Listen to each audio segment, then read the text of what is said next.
Henry Lou abandoned me on the roadside to appease his lover. I was in a severe car accident, and just as I was about to die, I suddenly saw a barrage of comments floating across the night sky. The unforgettable first love is dead. And then it's the same old story of the stand-in stepping up and being repeatedly abused. The most pitiful one is Andrew. He still doesn't know that the person he's loved for so long was so close to him when she died. With the last bit of strength I had left, I dialed the number of my archenemy, Andrew. I didn't die and ended up in Andrew's hands. He pinched my chin, a cold smile spreading across his lips. The day I die, Miss Lee, you'll be coming with me. The barrage erupted. He means even in death, he'll want to be buried with you. Isn't that true love? He's so deeply in love. What? Love? What love? He clearly wants me dead.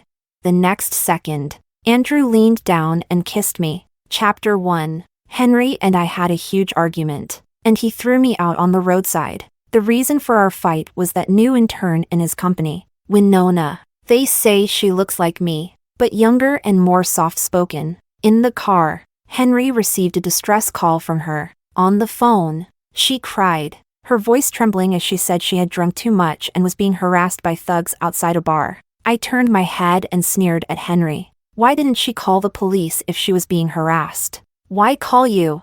Winona heard my voice over the phone and hurriedly apologized through her sobs. I'm sorry. I didn't mean to disturb you. Although Henry and I grew up together, after being forced into a business marriage by our families, our relationship grew colder. We each did our own thing, never interfering with each other's lives. But for some reason, I just couldn't stand Winona, maybe even hated her. Henry called his assistant to pick Winona up, then looked at me, sneering. Why do you hate Winona so much? Are you jealous? I'm not jealous. I hate her because she... My voice trailed off, as I suddenly saw a line of text floating across the sky through the windshield. Because she's a pretentious coquette. I thought I was seeing things. A pretentious coquette. I sneered. I don't just hate her. I quite hate you too. If you don't make her disappear, then forget about the marriage. Before long, the assistant called back. Mr. Lou. Miss Lynn got drunk and went to the riverbank. She looks like she's thinking of jumping into the river. I suddenly remembered how my dad's mistress used to always be on the verge of death. And my temper flared. If you go to her today, we're calling off the wedding. His brows furrowed. His eyes darkened, a sign that he was about to lose his temper. You want her dead? The car door unlocked with a cold click, and Henry's voice was icy. Get out! I didn't want to stay in the same space as Henry anyway. I opened the door and got out. The black Maybach quickly disappeared into the endless dusk. Only then did I realize I seemed to have been abandoned in the desolate outskirts. I stood by the roadside, trying to find a signal on my phone. A blinding light suddenly flashed from the side. The next second, a speeding car hit me, knocking me to the ground. My calf was crushed under the tire, the pain of bone shattering overwhelming me. The driver, afraid of getting into trouble, didn't even get out to check on me before speeding away. Blood flowed continuously beneath me, and I clenched my phone tightly, enduring the pain. Fortunately, I finally found a single bar of signal. I mustered the strength to call Henry. As soon as the call connected, it was immediately hung up. This was the outskirts. The nearest hospital was at least an hour away. I felt like I probably wouldn't make it until the ambulance arrived. The sky darkened, and I curled up on the concrete in pain, the scent of blood filling my nostrils. I could clearly feel life slipping away from my body, bit by bit. Just as I was about to dial for emergency services, I saw more lines of text floating across the night sky. By the time the ambulance arrived, she had already died from blood loss. How tragic.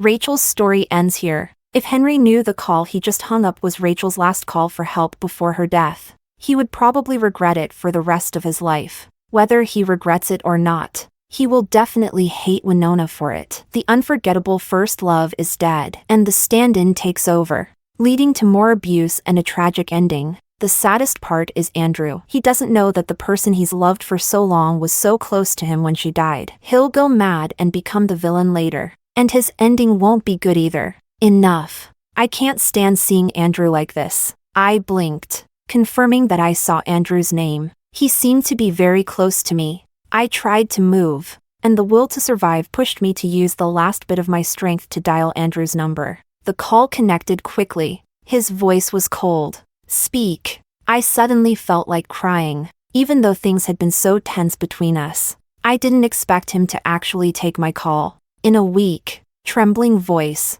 I said into the phone, "I was in a car accident. I'm dying. Please, help me." He paused, then immediately asked, "Where are you?"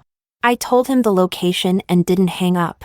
I was shaking from the pain, unable to say another word. In my fading consciousness, all I could hear was Andrew telling me not to be afraid. In my memory, he had never spoken so many words to me before. We had always schemed against each other, fighting to the death. But at that moment, I felt he was the best person in the world. The moonlight pierced through the thin clouds and scattered on the ground. The cold wind blew, and my body temperature dropped as the blood continued to flow.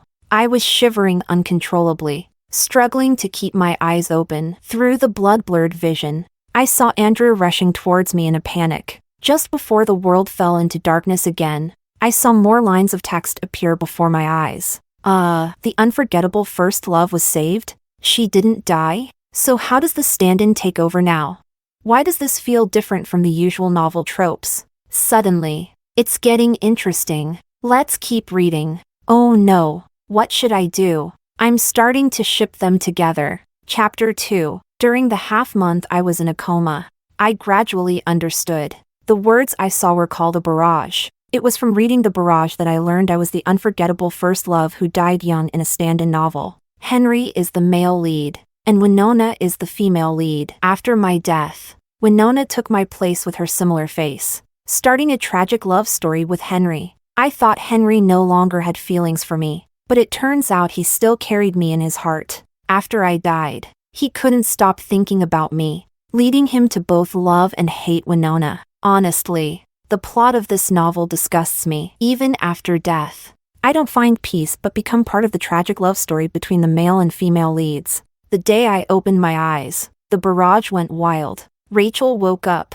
She really didn't die. No kidding. Andrew spent so much money hiring the best doctors in South City to save her, watching over her day and night. Of course, she wasn't going to die. Henry still thinks she's just throwing a tantrum by disappearing. He's still glued to Winona, waiting for Rachel to come back and admit her mistake. Ugh, so annoying. She better not wake up and start competing with Winona for the male lead again. It's the same old cliché plot. My fingers moved slightly, and Andrew, who was lying by the bed, immediately opened his eyes. He stared at me blankly for a moment before hurriedly calling for the doctor. While the doctor examined me, Andrew sat beside me, his gaze fixed on me. Only after listening carefully to the doctor's instructions did he finally approach. As he came closer, I noticed the dark circles under his eyes. He really did stay by my side day and night. He looked down at me, his expression unreadable. "Why did you call me?"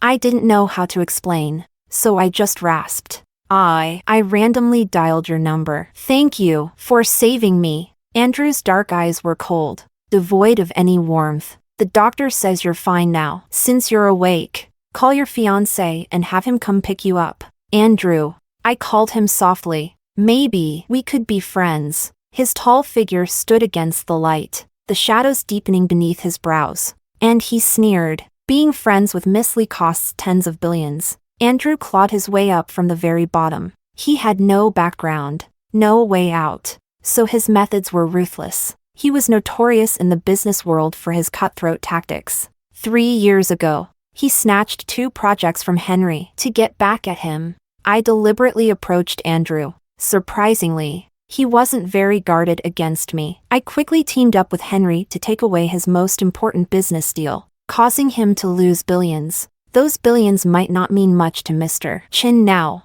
but 3 years ago, it was a fatal blow that nearly ruined him. The last time we met, he grabbed my face and warned me harshly. "Miss Lee, the next time we meet, I'll kill you myself." But this time, not only did he not kill me, he saved my life. I watched his back as he walked away and sighed softly. He probably won't ever talk to me again. At that moment, a line of text floated before my eyes. Call him husband, and see if he talks to you. I froze for a moment, then unconsciously murmured, husband? Andrew stopped in his tracks at the doorway, his whole body tense. He really heard that. Seeing the barrage explode on the screen, my ears suddenly turned bright red, and I wanted to crawl into a hole. Andrew slowly turned around and asked me, did you hit your head?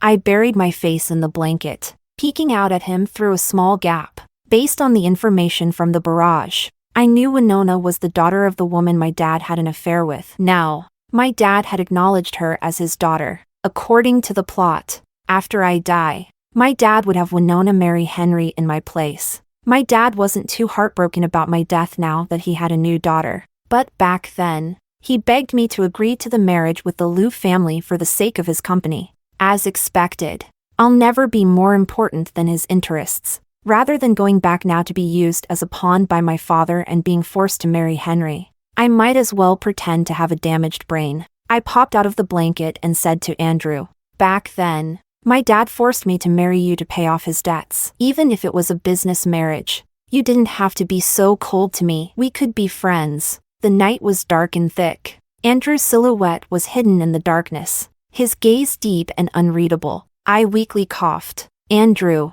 I want some water. He walked to the table, poured a glass of water, and then walked over to me. He glanced at the needle in the back of my hand, then gently helped me sit up, carefully feeding me water. Rachel, if I find out you're lying to me again, I really will kill you. His voice was low, cold, and dangerous. I bit the rim of the cup, slowly drinking the water. Hearing his soft warning, my body couldn't help but tremble slightly. When I looked up, I saw more lines of text floating by. Oh, please. You were worried sick about her swollen hand from the four. Who would believe you'd actually kill her? Tisk. You probably just want to kill her in bed. Hey, keep it PG. This isn't a no man's land. I suddenly choked on the water and started coughing. Andrew put down the glass and gently patted my back, chuckling softly. Take it slow. Your face is all red from coughing. Once I had calmed down, Andrew tucked the blanket around me and sat by the bed, feeling my forehead for a temperature. He then dialed his assistant. With his calloused fingers, he gently brushed away the strands of hair on my forehead, his deep black eyes carefully observing my expression. Did you just say your brain is broken? I shrank back under the blanket, too scared to say anything. Andrew's thin lips lost their faint trace of a smile as he spoke into the phone. Tomorrow, bring in the best neurologist to see if Mrs. Chen's brain is really damaged. Wait, what did he just say? Mrs. Chen, is he serious? Is this going to be one of those forced marriage plots? No wonder he's the crazy villain. This is getting intense. I was completely stunned. I'm still injured and was only planning to play dumb for a while to avoid the wedding with Henry. But it seems I've provoked someone I shouldn't have. Had I known, I would have just continued to play dead. I turned my head slightly, avoiding his hand. There's no relationship between us. We agreed before the engagement that this marriage is purely a business arrangement, and we wouldn't interfere in each other's lives. Andrew realized that I had mistaken him for Henry. He narrowed his long eyes slightly. Rachel, do you know what kind of person I am? I shrank my neck and said softly, a good person. In the darkness, Andrew's expression was cold and stern, and he looked quite frightening. But at that moment, I was exhausted and sleepy, and with my injuries still fresh, I quickly fell asleep after closing my eyes. In the hazy moments of drifting off, I caught a faint scent of cold, woody fragrance in my nose, which disappeared as quickly as it came, and the barrage floated by again. Ah, just 0.1 centimeters more. And you stopped? Andrew, aren't you supposed to be the crazy villain? How can you not even dare to kiss her? Seriously, are villains this pure-hearted now?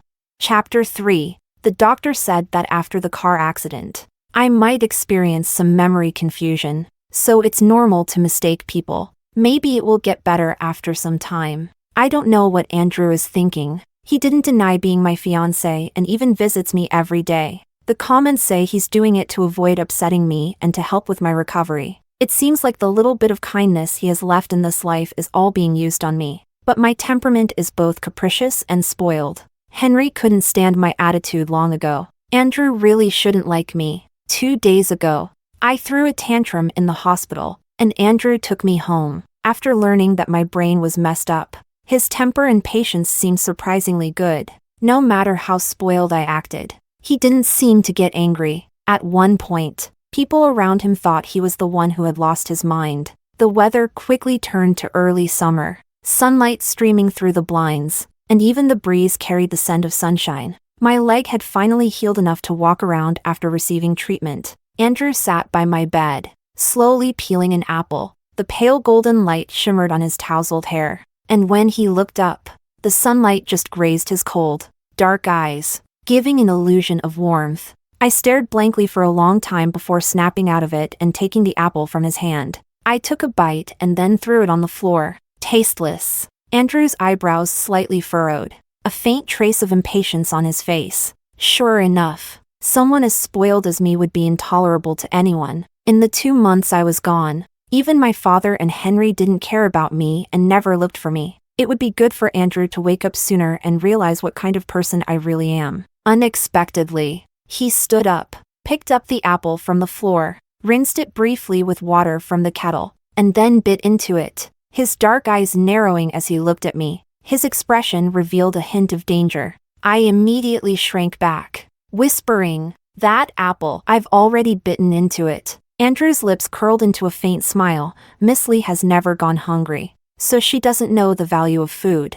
This seemed to be the first time he had been angry with me in a long time. After finishing the apple, he quickly left for the office. He built his business from scratch and is busy every day. Over the past 2 months while I was recovering, although he visited me daily, we didn't spend much time together. Most of what I know about him comes from the comments. At that moment, another comment floated before my eyes. Andrew hates it when people waste food. If Rachel keeps acting like this, he'll end up hating her sooner or later.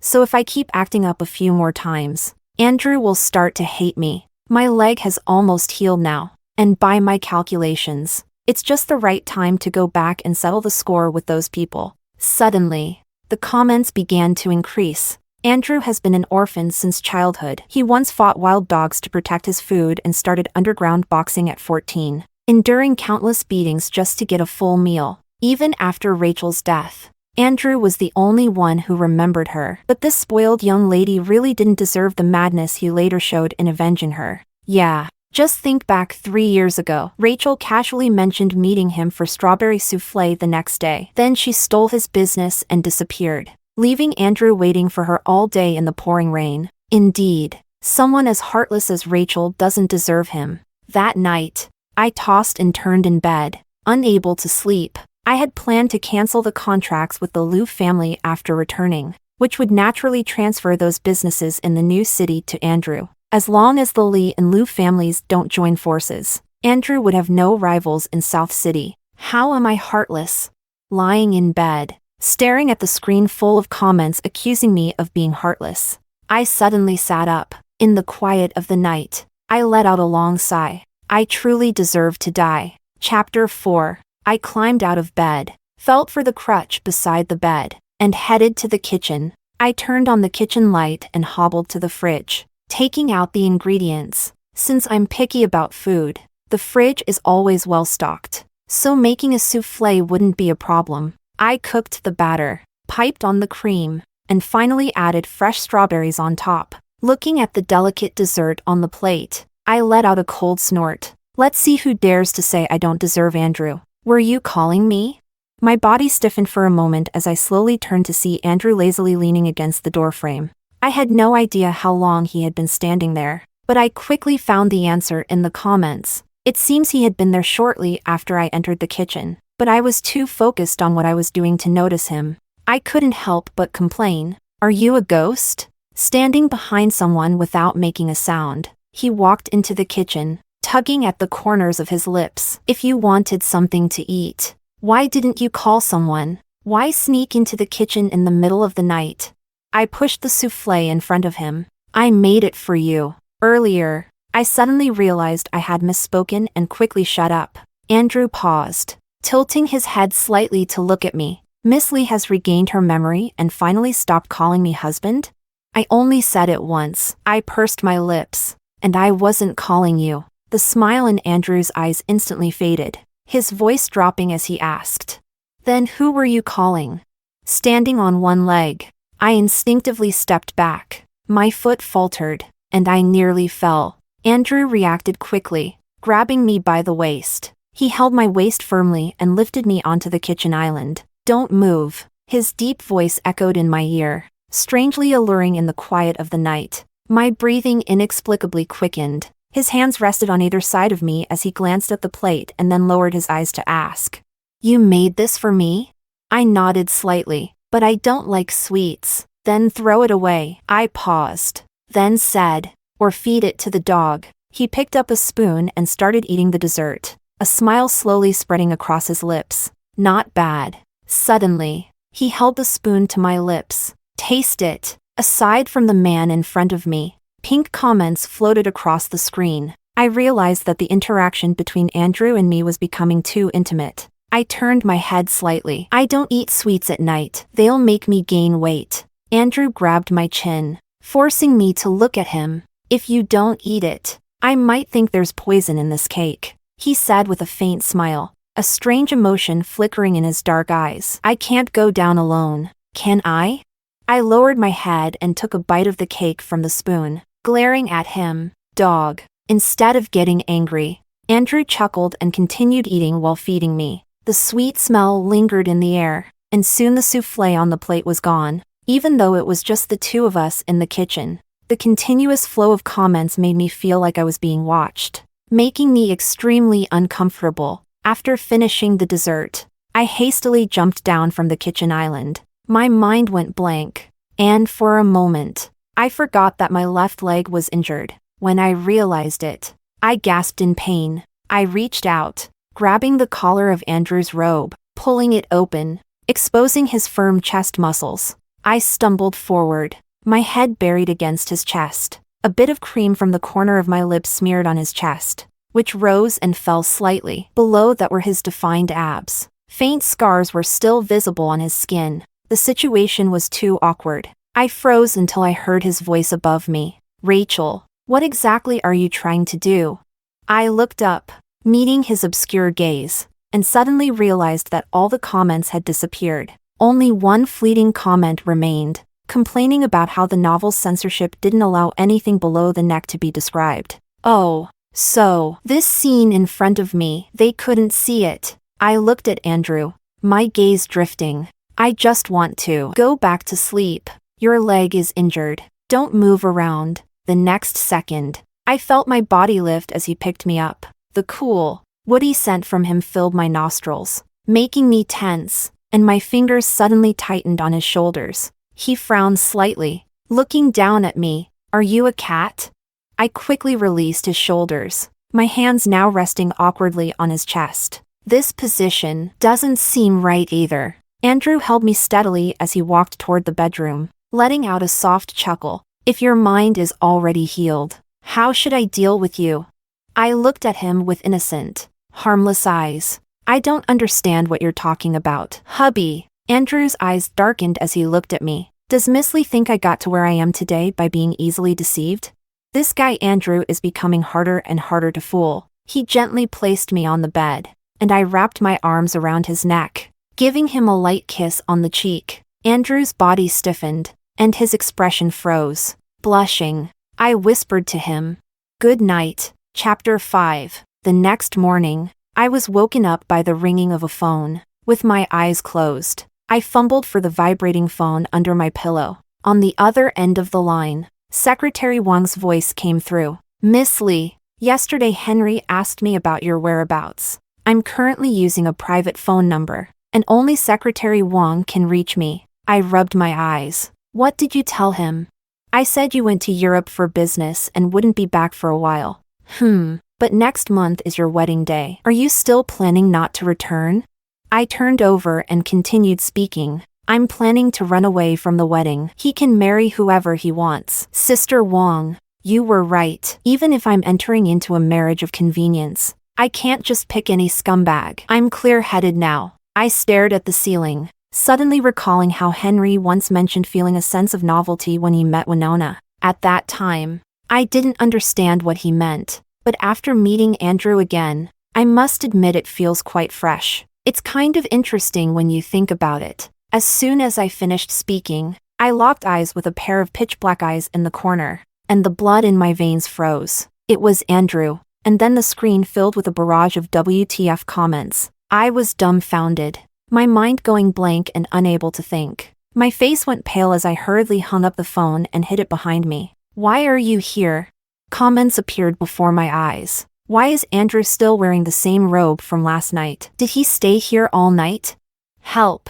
What happened after Rachel pulled open his robe last night? Is there something my premium membership doesn't let me see? Weren't they too shy to even kiss before? How did things escalate so quickly? I snapped out of it and asked him in a trembling voice, Did you stay here all night? Andrew propped his head up with his hand, staring at me as he casually responded, I spent the whole night thinking about why you kissed me, and before I knew it, it was morning. He can think about something like that all night? Is this guy crazy? Wow, what a pervert. I love it. How does Andrew manage to be both creepy and pure? I tried hard to calm myself down. No, I couldn't calm down at all. Andrew had stayed in my room all night. That means he heard everything I said to Secretary Wang on the phone just now. I'm really doomed now. Andrew stood up and slowly walked over to me, a cold smile spreading across his face. I didn't understand it at first, but after hearing your phone call just now, it all makes sense. He grabbed my wrist, looking down at me with a fierce tone. Rachel, so all this time, you've been playing me. The veins on his forehead bulged. He was genuinely angry. The force in his grip grew stronger, and for a moment, I felt like he was going to crush my wrist. I winced in pain and let out a soft groan. His expression softened slightly, and he immediately let go of me. I rubbed my wrist, too scared to meet his gaze, and quietly tried to explain. My brain seemed to have cleared up last night. Andrew let out a sarcastic laugh. So when you called me husband last night, you were fully aware? Tell me, what's your game this time? I met his gaze with teary eyes, the pain making tears well up at the corners of my eyes. I didn't. He reached out, his slightly rough fingertip brushing the corner of my eye, while his other hand gently massaged my reddened wrist. That won't do. You can't just quit in the middle of the game, or I might take revenge. Before I could react, he leaned down and bit hard on the skin between my thumb and forefinger. Dog. I couldn't help but curse at him. Instead of getting angry, he lowered his eyes and looked at me, chuckling softly. A comment floated across the screen. Did he enjoy being insulted? Pervert. I cursed him silently. Suddenly, my phone rang behind me. Before I could react, Andrew snatched the phone from me and answered it. Henry's voice quickly came through on the other end. Rachel, next month is our wedding. Where have you run off to? Henry must have taken Secretary Wang's phone.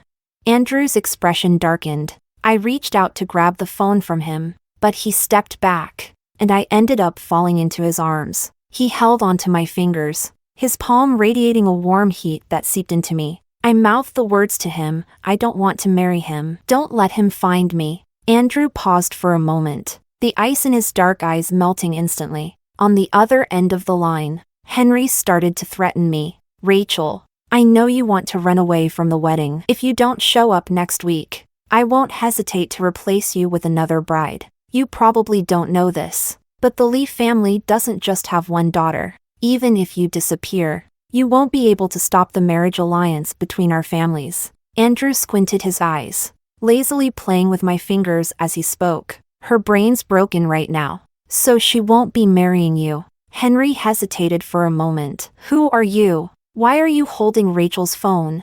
Where is she now? Andrew looked down at my panicked expression and chuckled. She's obviously in my hands. Andrew held me firmly in his arms, his actions both forceful and gentle. The cold, woody scent of him overwhelmed my senses, and I was too nervous to move. Rachel, Henry gritted his teeth, calling my name. But before he could say anything else, Andrew hung up the phone and tossed it aside. Andrew raised his hand, gently rubbing the top of my head, and asked in a low voice, "Do you want to get back at your fiance?" I stared blankly, my mind completely blank, until the screen in front of me was suddenly filled with comments. It was only then that I realized, belatedly, that I seemed to have nodded. Has my brain really gone bad? Andrew's slightly rough fingertips traced the contour of my ear, down my cheek, and finally rested on my lips. After a moment, a hint of a smile appeared in his eyes. "Relax." His deep voice was both seductive and restrained.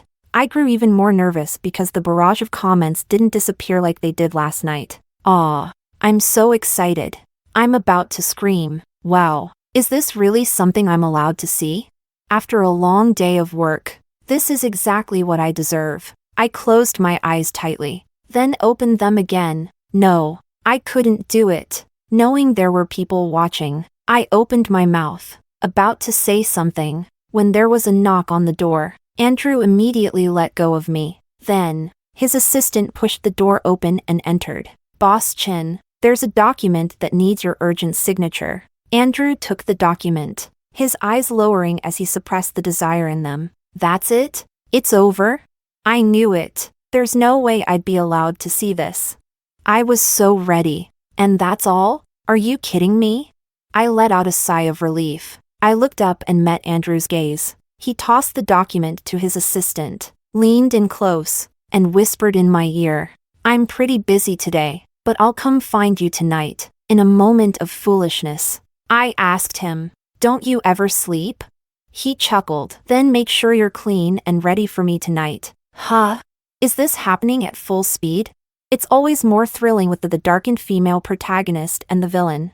I stared blankly at Andrew's retreating figure. Suddenly, it hit me. He misunderstood.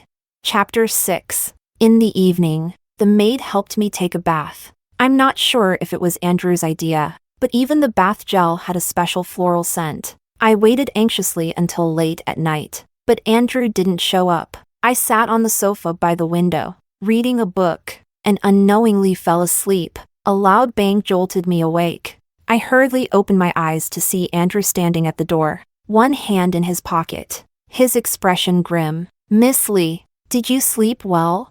He only calls me that when he's angry. I tilted my head to look at him and asked, "What happened?"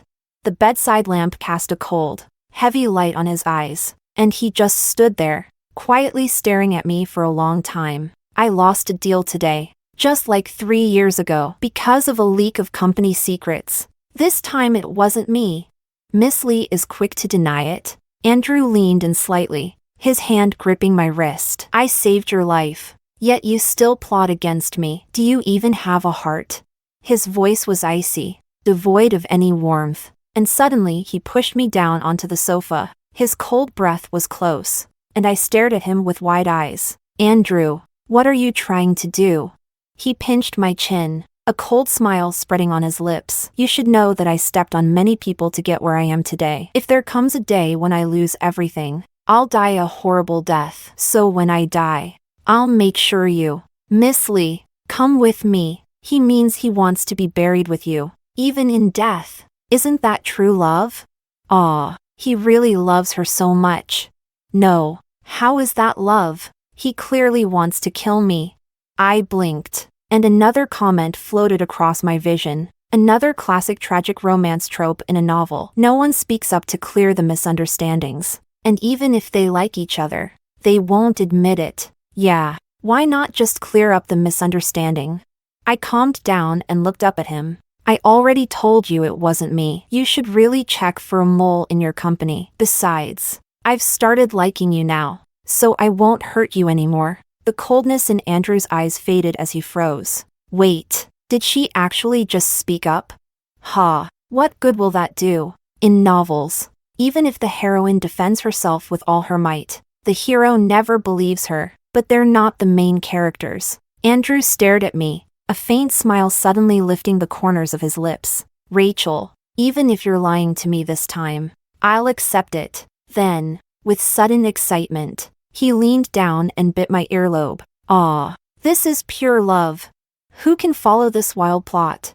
Dog. I began to insult him, but he silenced me with a fierce kiss. The light around me dimmed, the chaotic words disappeared, and I was enveloped in his towering shadow. Outside the window, the night was boundlessly quiet. All I could hear were our breaths and the erratic beats of our hearts. Andrew's hand pressed against the back of my head while his other hand grasped my fingers. Our palms overlapped, our fingers interlocked tightly, the floral scent wafting in from the terrace mixed with the woody fragrance of Andrew's cologne, overwhelming all my senses. The steady rhythm of his breathing grew heavier, gradually stealing my breath until I was gasping for air. Just when I thought I might suffocate, he finally released me. He raised his hand, wiping the light smear of blood from his lips, and smiled at me. You can bite too, just like me. His husky voice carried a seductive undertone in the stillness of the night. Then, as if remembering something, he narrowed his eyes at me. Almost forgot. You've been waiting for me to sleep. As soon as I realized what he meant, he scooped me up and tossed me onto the soft bed. The next second, he tightened his grip around my waist, pulling me into his arms, and whispered softly, "Sleep." I looked up at him in a daze. He pinched my waist lightly. "Your leg hasn't healed yet. I'm not a beast." What? Disappointed? I didn't dare speak, hurriedly closing my eyes. Chapter 7. Andrew might indeed be a hopeless romantic, but his mind is certainly not broken. He took my phone and began investigating the leak. It didn't take long for him to uncover the traitor, one of his trusted aides who had been bribed by the Liu family. On the day I was cleared of suspicion, he returned my phone to me. As soon as I turned it on, countless missed calls and messages flooded in, all from Henry. As the wedding day approached, he was genuinely starting to panic. Andrew's voice held a hint of apology. "Sorry, I misunderstood you." I stared at the messages on my phone, not even bothering to look up. "I have a record, so it's natural for you to suspect me. I'd suspect me too." Andrew paused for a moment before continuing. "But I took your phone and didn't let you go out." I found his words a bit odd. "My leg is injured, and the doctor told me to rest. Where would I even go?" A soft laugh came from above, Andrew's voice uncharacteristically gentle. "Then let me do something for you." I suddenly looked up, catching sight of the comments floating past. "Are you two really this reasonable?" Meanwhile, Henry called out Rachel's name in his sleep, and Winona heard it, leading to an 18-chapter-long argument. "Seriously? A misunderstanding this big and you're not even going to have a fight? The bed is right there. Stop. Your wild imagination is hitting me in the face." I thought for a moment and said, "I want to go to tomorrow's wedding." The comments suddenly became excited. I knew the plot couldn't go that smoothly. Andrew's about to lose it. "Andrew, hurry up. Time for the kidnapping, binding, and dark, twisted scenes." What kind of people are reading these novels? I suddenly felt a bit uneasy, and was about to explain myself when I heard Andrew say, "All right." I breathed a sigh of relief. I knew it, Andrew isn't as crazy as they make him out to be. But then, the smile on Andrew's lips slowly faded, and his eyes grew colder, filled with possessiveness. I also received an invitation, but I'm missing a date. Oh boy, here comes the showdown.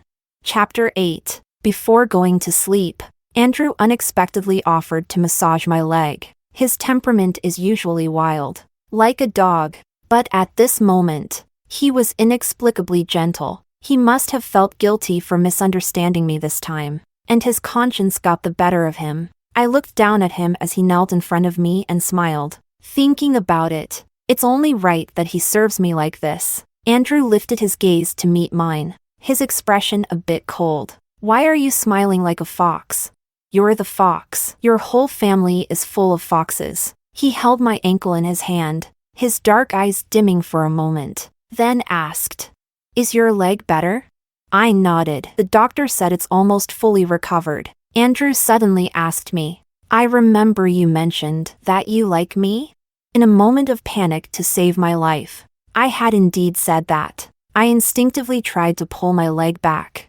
If you believe that just because I said it, then Boston is really easy to fool. As soon as the words left my mouth, a series of mocking comments flashed before me. Rachel is tough only with her words, constantly expressing her dissatisfaction. Sis, when you said that, your face and neck were turning red. If you don't like him, I'm a dog. Andrew's cold gaze lingered on my flushed ears for a moment before he chuckled, then grabbed my chin and kissed me on the lips. After a brief kiss, he let me go and stared into my eyes. What we didn't finish that day, we'll continue now. I didn't understand what he meant. It wasn't until he pinned me beneath him, and the subtitles in front of me instantly disappeared, that I realized what he was talking about. He kissed my neck lightly, then propped himself up to carefully observe my expression. The lights in the room were turned off, and moonlight streamed in, softening the sharp contours of his face. He looked devastatingly handsome.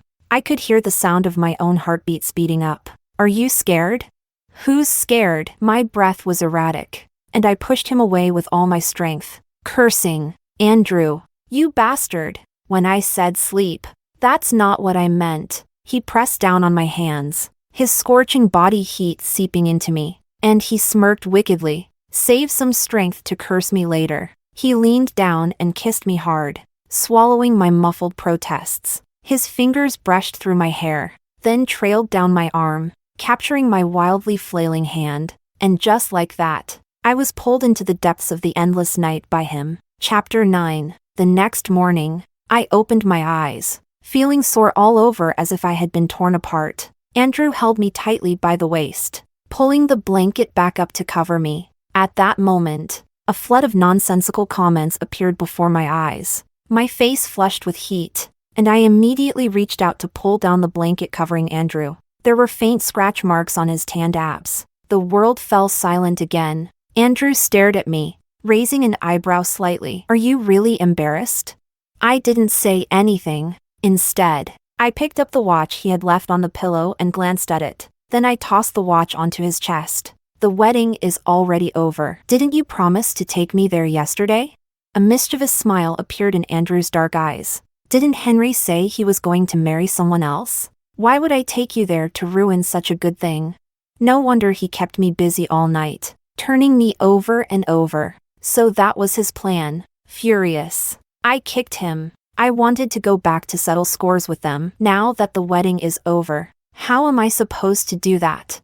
Andrew grabbed my foot and smiled. Your leg has just recovered. Don't kick too hard. There's still a banquet at your house tonight. I'll take you there. I had almost forgotten that there was a thank you banquet scheduled after the wedding. As I tried to get out of bed, my legs trembled with weakness. I barely stood up before collapsing back onto the bed. Images of last night's intense scenes flashed through my mind, making me want to kick Andrew again. I looked up at him, stretched out my foot, and gritted my teeth. Put my shoes on. Andrew knelt in front of me and put my shoes on. I raised my hand and brushed off the feathers that had fallen onto his black hair. He chuckled softly. Rachel, are you petting a dog? I nodded. The dog is quite obedient. Chapter 10. When I returned to the Lee household, everyone looked at me as if they had seen a ghost. Didn't Rachel run away from the wedding? How come she's back? Why? Obviously, she regrets it. Too bad Henry is already married to Winona. Even if she regrets it, it's too late now. Henry downed the wine in his glass and caught sight of me. For a moment, he was stunned. He stumbled through the crowd, nearly tripping over his own feet, and stood before me. Rachel, what do you mean by showing up now? Do you regret it? If you just soften up and apologize, I'll divorce her and marry you right away.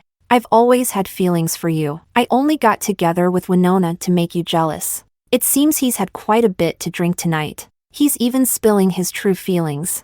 I only realized this from the comments floating by. Even though he married Winona, I'm still the unforgettable first love in his heart. But he seems to have forgotten. I'm not only not that good, but also quite bad. I raised my glass to him and smiled faintly. I don't mean anything else by it. I just came to wish you well. I hope you and Winona have a long and happy life together. Henry looked at me with a hint of deep emotion. That's not what you really mean, is it?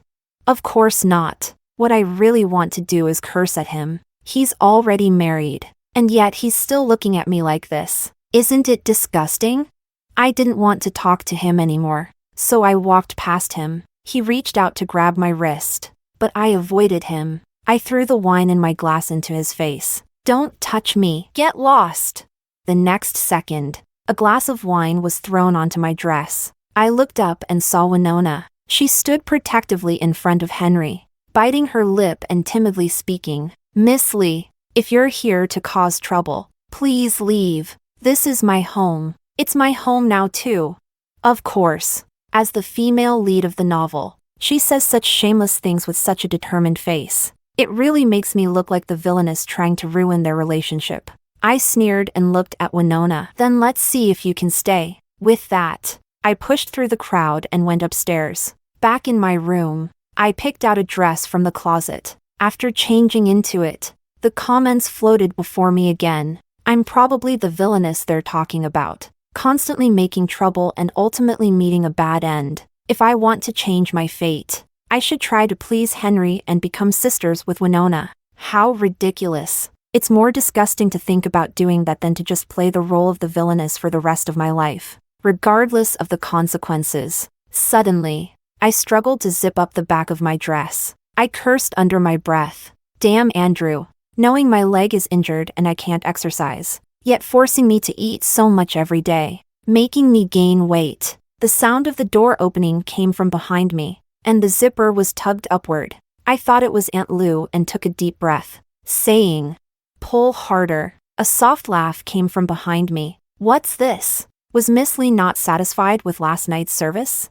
The zipper was pulled back down. Gentle kisses fell on my back, warm breath brushing against the side of my neck. The comments before me disappeared. My expression stiffened, and I turned my head to see Andrew. "How did you get up here? There are so many people outside." I climbed the wall. No one saw. How can Boston say something so shameless with such ease? Because there are still more shameless things to do. Andrew flipped me around, lifting me onto the jewelry cabinet, grabbing my chin, and kissing me hard. Something was off about him. His actions were forceful, not giving me a moment to breathe. It wasn't until I was gasping for air and hit him hard that he finally let me go. His hands rested on either side of me, trapping me in that small space with an air of absolute possession. In the mingling of our breaths, there was a faint scent of alcohol. In the darkness, his eyes burned as they fixed on me, filled with unabashed possessiveness. I caught my breath and punched him hard. "You jerk. Don't take out your drunkenness on me." A flash of anger crossed his eyes, and he let out a cold laugh. "If I hadn't drunk, I would have gone out there and gouged out Henry's eyes. He's married, yet he dares to look at you like that. He really does talk like a villain." I tugged at his tie. "Don't be so bad, or there will be a bad end." "What bad end?" "You'll die a terrible death." He slowly took off his watch, smiling at me. I'll take you with me when the time comes, bastard." He leaned down, kissing me again, silencing the words I hadn't yet spoken. Chapter 11. When Andrew finally climbed out of the window after half an hour of fussing, I changed my clothes and sat in front of the vanity mirror. Covering the traces of our earlier intimacy, the comments reappeared. As I walked downstairs, my legs were still a bit wobbly. All the guests in the hall turned their eyes on me. Andrew stood among the crowd, dressed in a tailored suit and wearing gold-rimmed glasses. He looked every bit the elegant scoundrel. I quickly averted my gaze and, as I stepped down the last stair, my father suddenly stepped in front of me. "What do you mean by showing up now? What? Are you here to sabotage the marriage alliance between the Liu and Lee families?" I looked at him coldly. "I've been gone for so long, and you never bothered to look for me. During that time, you even recognized a new daughter and arranged for her to marry Henry, making the Lee family the laughingstock of all South City." As soon as I finished speaking, a sharp smack rang out. My father slapped me in front of everyone. My head tilted to the side, and I tasted a faint hint of blood in my mouth. The room fell silent. Andrew's expression darkened, but before he could react, I stopped him with a glance. My father pointed his finger at me, shouting, "You ungrateful daughter, get out of my sight." I had always been obedient and had never defied him in public like this. "This is my home, and not only that," I sneered. "From now on, Lee Corporation belongs to Rachel." Secretary Wang hurried to my side, handing me a document. I signed it and threw the document in front of my father. You always said that Lee Corporation was your life's work. So for years, I didn't compete with you, letting you keep your position, but you seem to have forgotten that Lee Corporation was built by my mother and you together. It was never just yours. You probably don't know this, but before she passed away, my mother acquired a large number of Lee Corporation shares and secretly left them to me. So now, I hold the most shares in Lee Corporation. I'm planning to call a board meeting tomorrow. Make sure you attend. My father stared at the document, dumbfounded. My gaze shifted to the middle-aged woman in a cheap house standing behind him. She was Winona's mother, my father's first love whom he couldn't forget even after marriage. If I had really died in that car accident, everything that belonged to my mother and me would have fallen into her and Winona's hands. The thought was laughable. I walked past my father and stood in front of Henry's parents. Once I'm in charge of Lee Corporation, our collaboration with the Liu family will be terminated. It must have been hard for you to put on such a grand show of switching brides today. Liu's father turned pale with anger. Not working with the Liu family? Who in South City would do business with you? I would. Andrew's voice suddenly cut in. Liu's father glanced at my unchanged expression and laughed bitterly. Everyone in South City knows Andrew is a ruthless bastard. Are you sure you want to give up the Liu family to work with him? If you're willing, today's wedding can be annulled. I can still bring you into the Liu family. I smiled. There's a reason the Liu family's business is bigger than the Lee family's, because you can say things like that. Chairman Liu. Andrew slowly walked over to me, tilting his head and asking, Miss Lee doesn't find that dirty? I was taken aback. Andrew smirked coldly. Since Miss Lee doesn't have the habit of picking up trash, why stay here? I nearly burst out laughing.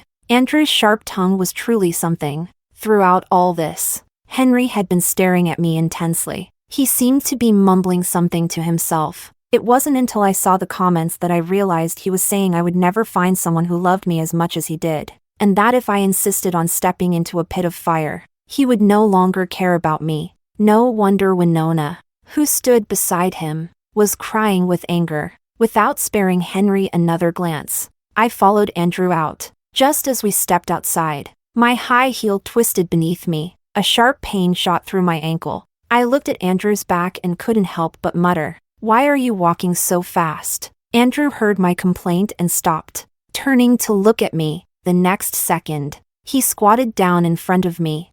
"I'll carry you." Everyone inside the hall was stunned.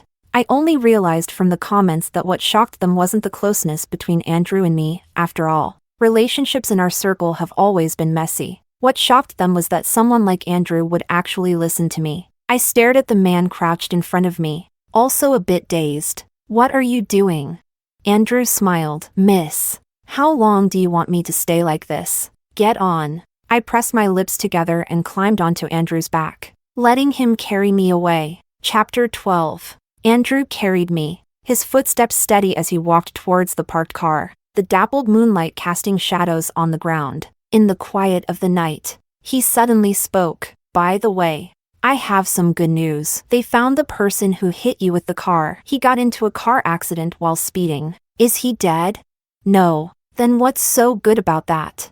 "He crashed into a cliff while being chased. Now he's worse off than dead. If he survives, he'll probably spend the rest of his life in prison." I know Andrew's character well. An eye for an eye, a tooth for a tooth. This accident likely wasn't just an accident. I tightened my arms around his neck and spoke softly. "If I had a personality like yours, would I not have been bullied?" He paused for a moment. "You're fine just the way you are. Let me handle these things." I lowered my head slightly, and a tear rolled down onto the back of his neck. Andrew gently placed me in the passenger seat and removed his glasses. His warm palm softly touched my slightly swollen cheek. "Does it still hurt?" I sniffled. "You've done so much for me. But I haven't done anything for you. What right do I have?" "Well then," his knuckles brushed lightly against my cheek as he said, "make me a few more meals. I really like them." I nodded, stunned. Andrew started the car. Since I'd been in an accident before, he always drove with great care. The ride was silent, with nothing but the quiet night around us. Only the flood of comments scrolled past my vision. Did Andrew want Rachel to marry him just now? Why didn't he say anything? Probably afraid of being rejected. Yeah, he knows Rachel might just be using him right now, and he's aware he's falling for her. Despite it all, this is pure, hopeless romanticism, and I'm obsessed. In the close, quiet space, I could hear the sound of my heart beating faster and faster. Chapter 13. To be honest, I still haven't figured out what exactly my relationship with Andrew is. In the business world, we went from being sworn enemies to partners in a flash, and not just any partners, but ones with a lot of trust. The contract I had Secretary Wang send over was meticulously reviewed by Andrew's deputy, Vice President Lee, who had the lawyers go over every word, afraid that I might have set some kind of trap. But Andrew just took the contract from the lawyer's hand and signed it without even looking. Vice President Lee stomped his foot in frustration. You didn't even read it. What if that woman tricked you again? Andrew's lips curled into a slight smile. Then I deserve it. He said this just as I was standing nearby, and I overheard Vice President Lee badmouthing me, which made me feel a bit awkward. Andrew threw the contract to his assistant and looked coldly at Vice President Lee. Say one more word, and I'll have you transferred to Antarctica tomorrow. After that, he walked over to me, his tone turning gentle. Let's go grab some dinner.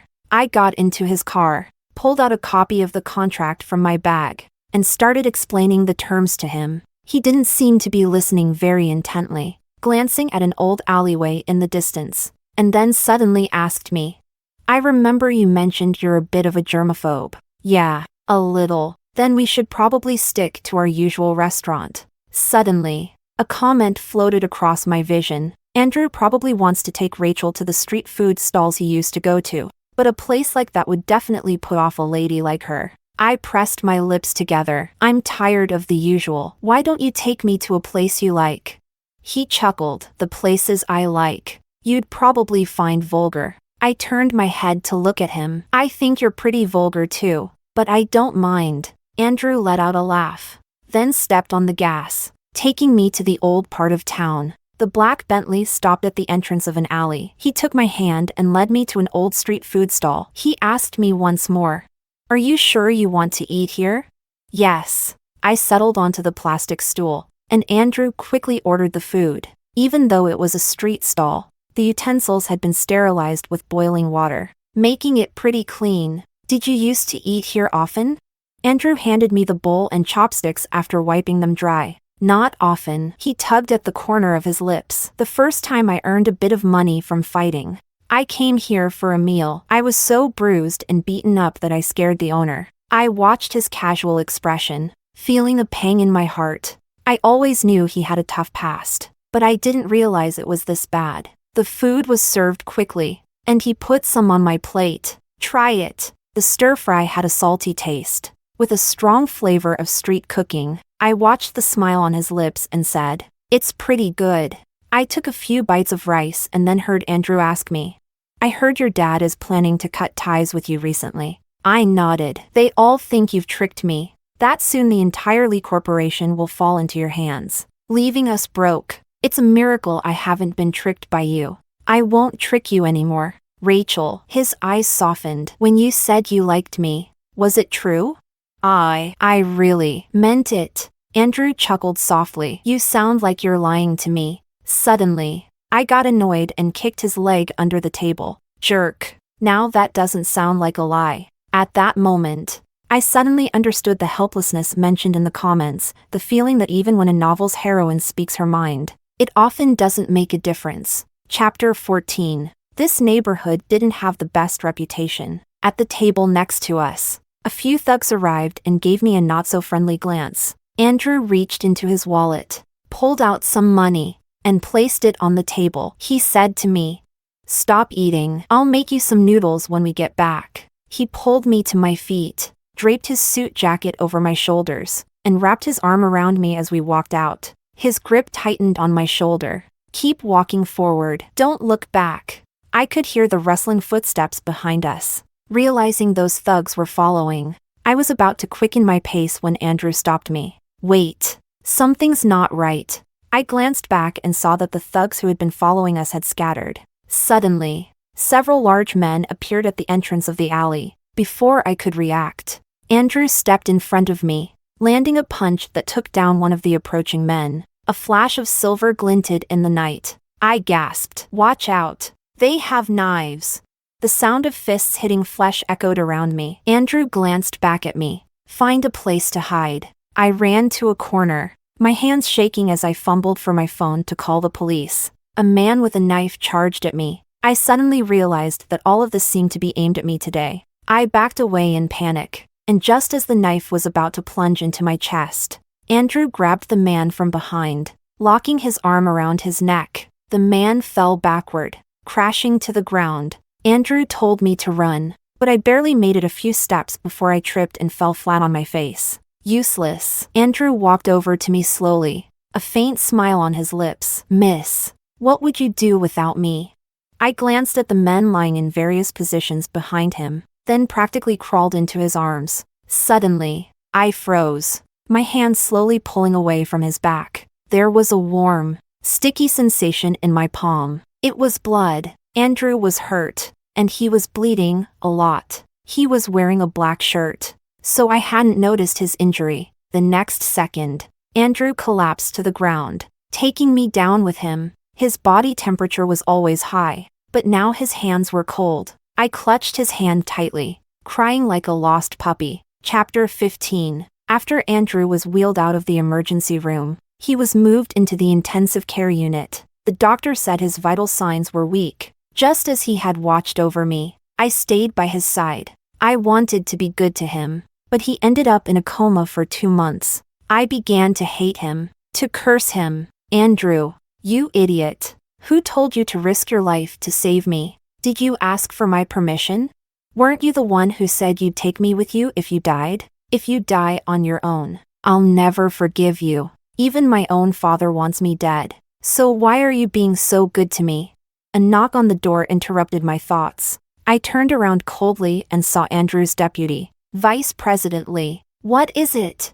"Miss Lee, those 2 old bastards have been imprisoned. Now, not only Lee Corporation, but even Lou Corporation is finished." I nodded indifferently. "You can go back to work." Vice President Lee immediately retreated. At that moment, the comments floated by. "Vice President Lee treats Rachel and Andrew the same way now. He probably realized Rachel is just as crazy as Andrew and not someone to mess with. Haha. If Andrew doesn't wake up soon, Rachel might just take the title of the craziest love-struck character in this story." 2 months ago, the 4 men who stabbed Andrew were hired by my father. Their target was me. As long as I was dead, the company would fall back into his hands. I always knew I wasn't as important as profits in his eyes, but I never thought he would go so far as to want me dead. He was my only family. In this world, it seems that Andrew is the only one who cares about me, and without Andrew, the world feels incredibly empty. I knew someone like my father had dirty secrets, so I went mad,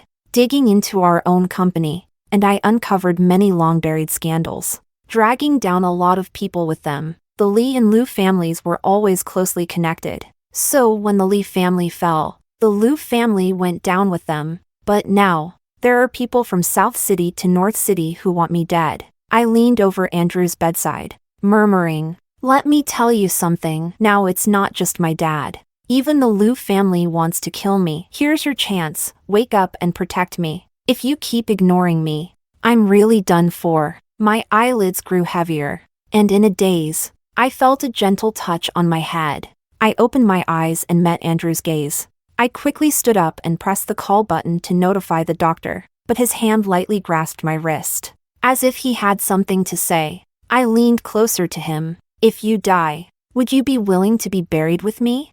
His voice was soft, hoarse. The rain that had been pouring down on South City for 2 months finally stopped, and the clouds began to clear. The doctor said Andrew was lucky and was out of danger. Not long after, he was transferred to a regular ward. I sat by his bed, peeling an apple. Andrew leaned against the headboard, watching me with a lazy smile. "Why don't you just give it to me to bite into? If you keep peeling, there'll be nothing left but the core."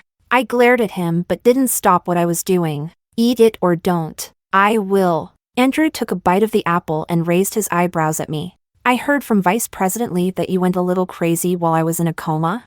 I tugged at the corner of my mouth. I went nuts avenging you and ended up losing the corporation. Now I have nothing, so you need to get better quickly, work hard, and make money to pay me back. Andrew chuckled. I'm still a patient. And you want me to work? Do you have no conscience?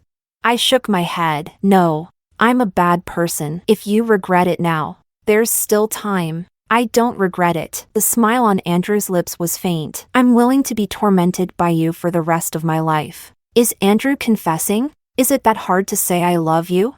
The world of villains is always incomprehensible, but it doesn't make it any less enjoyable to watch. Chapter 16. After the Liu family went bankrupt, Henry took what little was left and fled to a foreign country to start over.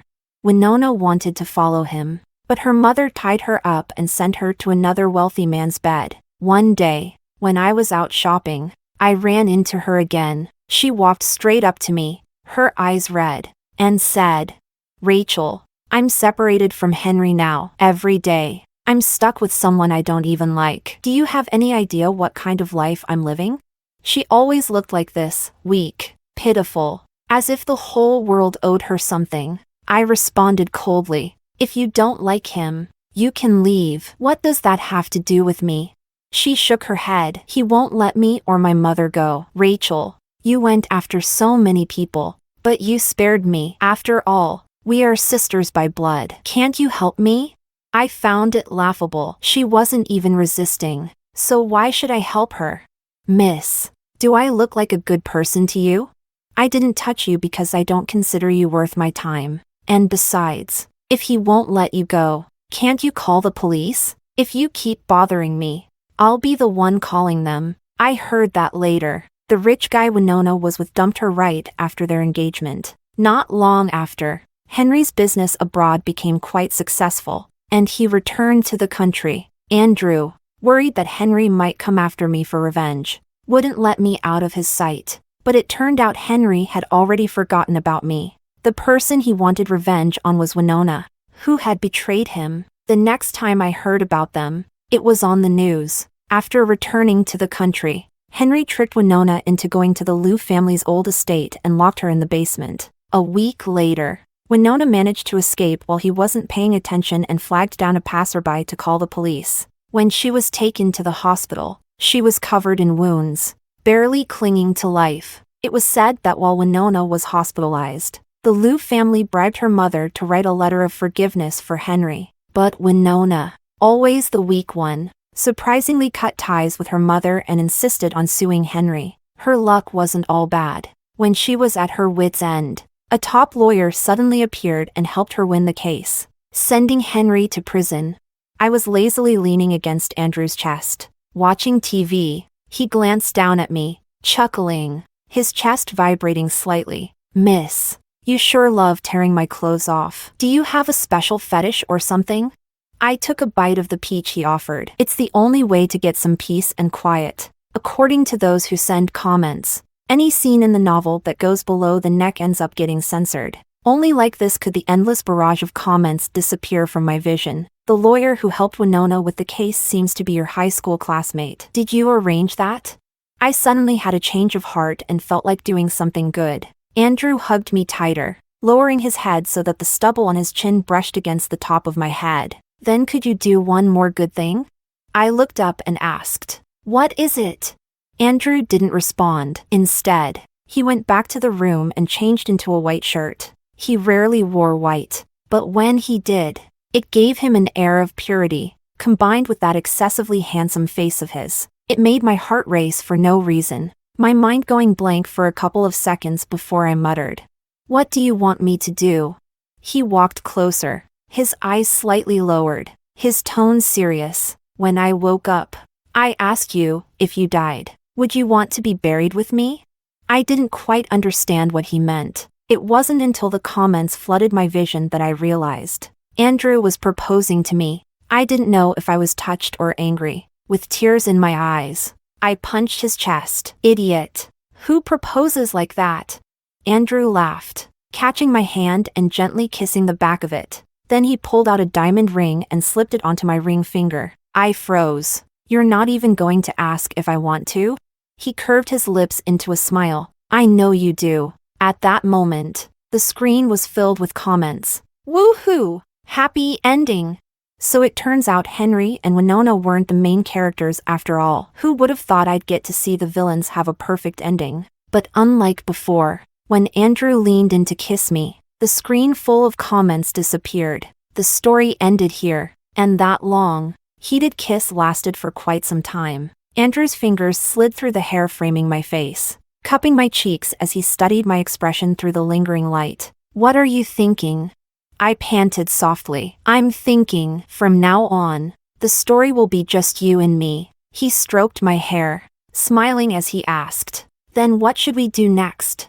I wrapped my arms around his neck, stood on tiptoe, and kissed him. He immediately pinned me down on the sofa. Outside, the sound of rain drizzled, and the dampness from the terrace seeped in, slowly evaporating in the heated air. My vision blurred with mist. In the long, deep night, there was only the sound of rain, heartbeat, and breath. Andrew gently wiped the tears from the corner of my eyes, laughing softly as he leaned closer to my ear. There's something I think I forgot to say. Rachel, I love you, and I have for a long time.